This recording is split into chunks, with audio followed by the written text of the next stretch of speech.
Apa sih ekosistem itu? Yuk kita cari tahu. Ekosistem merupakan suatu sistem ekologi yang ada di bumi yang terbentuk oleh hubungan timbal balik antara makhluk hidup dengan lingkungannya. Apa saja sih komponen ekosistem itu? Komponen ekosistem dibagi menjadi dua, yaitu komponen biotik dan komponen abiotik. Komponen biotik. Komponen biotik merupakan komponen lingkungan yang sebenarnya terdiri dari makhluk hidup. Komponen biotik terdiri atas hewan, tumbuhan, dan manusia. Komponen abiotik. Komponen abiotik merupakan komponen yang terdiri atas benda-benda bukan makhluk hidup, tetapi ada di sekitar kita dan ikut mempengaruhi kelangsungan hidup. Komponen abiotik terdiri atas sinar matahari, suhu, air, tanah, dan batu. Apa sih macam-macam ekosistem itu?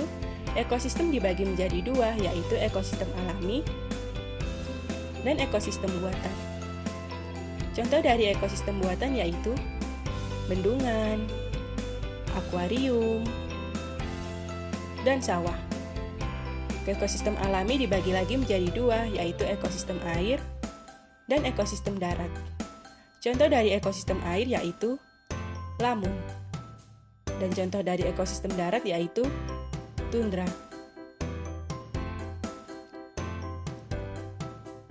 Ruang lingkup ekosistem. Yang pertama ada individu, merupakan makhluk hidup tunggal yang menjadi bagian dari populasi dalam suatu ekosistem. Contohnya seekor badak dan seekor kucing. Kedua, populasi, merupakan kumpulan makhluk hidup sejenis yang mendiami di tempat tertentu. Contohnya sekelompok gajah dan sekelompok singa. Yang ketiga, komunitas, merupakan kumpulan populasi yang berbeda dan hidup bersama pada tempat tertentu. Yang keempat ada ekosistem, merupakan hasil interaksi antara komunitas dan lingkungannya. Yang kelima, bioma, merupakan skala besar dari suatu ekosistem yang memiliki keragaman iklim dan flora fauna yang khas. Yang terakhir ada biosfer, merupakan ekosistem terbesar di bumi. Hubungan antar komponen biotik itu seperti apa sih? 1. Rantai makanan. Padi adalah produsen yang mampu menghasilkan makanan sendiri. Selanjutnya, padi akan dimakan oleh tikus. Maka tikus menjadi konsumen 1, lalu tikus dimakan oleh ular sawah, sehingga ular sawah menjadi konsumen 2. Setelah itu, ular dimakan oleh elang, maka elang menjadi konsumen 3. Saat elang mati, elang kemudian jatuh ke tanah dan diuraikan oleh bakteri atau jamur. Fungsi jamur di sini adalah sebagai pengurai atau dekomposer.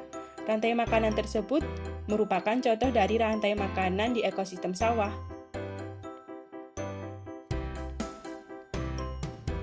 2. Jaring-jaring makanan. Berbeda dengan rantai makanan, jaring-jaring makanan lebih mengarah kepada rangkai makanan yang saling berhubungan satu dengan lainnya, sehingga jika dipetakan akan membentuk jaring-jaring.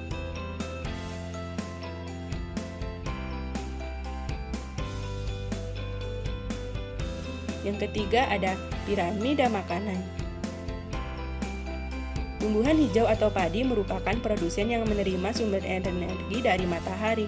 Tumbuhan kemudian menghasilkan zat makanan melalui fotosintesis. Maka tumbuhan hijau digolongkan dalam tingkat trofik pertama atau produsen. Trofik kedua atau konsumen primer merupakan makhluk hidup yang memakan produsen. Contoh hewan dari trofik 2 yaitu herbivora atau pemakan tumbuhan.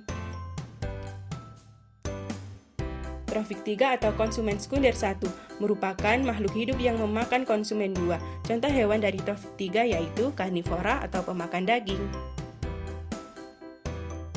Trofik 4 atau konsumen sekunder 2 merupakan makhluk hidup yang memakan konsumen 3.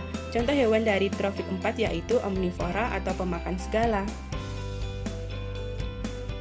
Traffic 5 atau konsumen puncak merupakan hewan yang menduduki urutan terakhir dalam peristiwa makan dan dimakan.